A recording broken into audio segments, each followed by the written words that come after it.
10,000 individu bakal menerima manfaat pemberian vaksin di Pusat Pemberian Vaksin PPV Stadium Nasional Bukit Jalil setiap hari. PPV berskala besar itu membolehkan lebih ramai rakyat divaksinasi, khususnya mereka yang berada di Lembah Kelang. My recommendation to Cabinet will be that the vaccine, once we purchase it for COVID-19, will be given free of charge to all Malaysians. Kalau ni Alhamdulillah lah, bagi saya rasa bersyukur lah. Vaksin tu sangat membantu. Harap dapat dipercepatkan lah. Saya salah seorang pekerja yang bekerja di sektor pelancongan. Jadi memang kita orang mengharapkan. Harap kita boleh hidup macam biasa balik lah. Penghantaran pertama bekalan vaksin COVID-19 membawa sinar harapan baru untuk seluruh rakyat.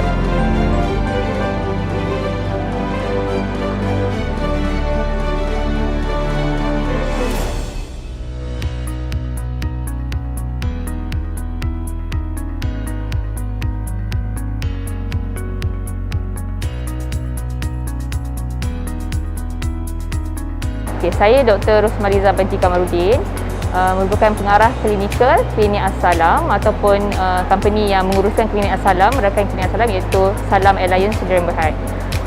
Saya di sini sebagai pengarah klinikal dan juga merangkap antara sekretariat untuk Salam Alliance yang bertugas di Mega PPV Bukit Jalil ni lah. Dia sebenarnya ada 5 stesen. Kita panggil stesen 1, 2. Okey, stesen 1, 2 adalah stesen yang mana pendaftaran. So pendaftaran tu akan dilakukan di depan kebahagiaan khemah. Okey, dekat situ akan setiap orang akan dilihat dia punya temu janji dia dalam MySejahtera. So mereka datang hanya kerana mereka dapat temu janji. Tak ada siapa yang boleh walk in lah dalam khemah ni. Okey, bila dah tengok temu janji memang confirm, kita akan daftar nama dia mengikut IC.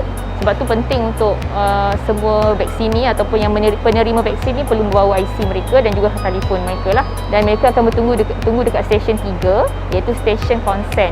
Okey, dekat stesen 3 ada doktor dan farmasis yang bertugas. Okey, dekat stesen 3 mereka akan berjumpa dengan doktor dan farmasis yang akan menerangkan apa itu vaksin, apa dia mungkin kesan sampingan dan apa perlu yang mereka lakukan selepas menerima vaksin lah. Dekat situ mereka akan buat, kita panggil assessment. Itu saringan lah sama ada mereka ni layak atau tidak untuk menerima vaksin. Okay. Dan session yang seterusnya, session 4. Itu session yang mana lepas mereka dah jumpa doktor atau farmasis di session 3 dan dah mendapat kebenaran, dah sign consent, kan, mereka akan ke depan ke session 4 dan mereka akan tunggu untuk dipanggil untuk divaksin. Okey, dan seterusnya mereka akan buat pemerhatian di session ke-5, observation.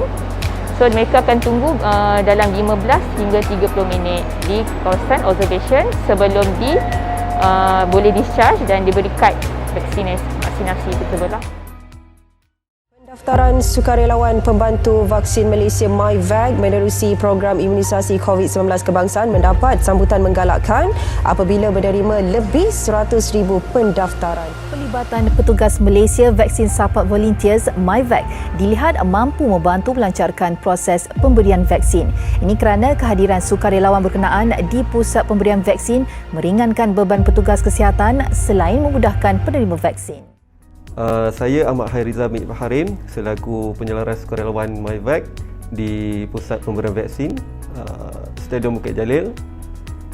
Untuk pengetahuan, sukarelawan MyVac kita ada 30 hingga 55 orang di sini yang bertugas sebagai di kaunter 2 iaitu kaunter pendaftaran di mana mereka akan verify semua appointment yang datang, semua vaksin yang datang pada hari tersebut, dan juga satu lagi di ruangan menunggu di mana sukarelawan akan membantu vaksin ini untuk menulis di dalam consent form ya, sebelum pergi ke kaunter pendaftaran.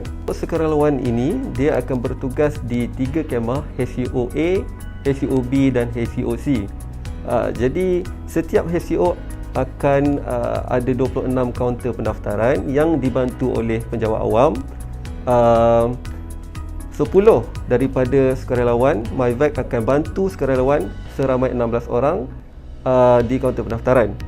Jadi akan datang ada pertambahan 25 orang MyVac untuk kita letakkan di ruangan menunggu.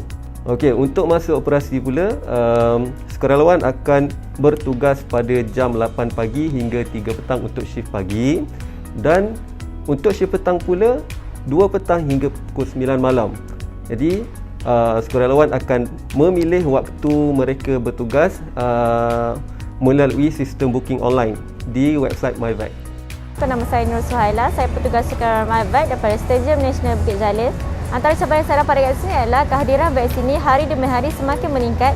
Jadi kami perlu memastikan mereka semua mematuhi SOP yang telah ditetapkan. Seterusnya adalah vaksin ini datang daripada pelbagai lapisan negara. Jadi itu agak menyusahkan kami untuk berkomunikasi dengan diorang. Jadi kami perlu menggunakan translator untuk berkomunikasi dengan diorang.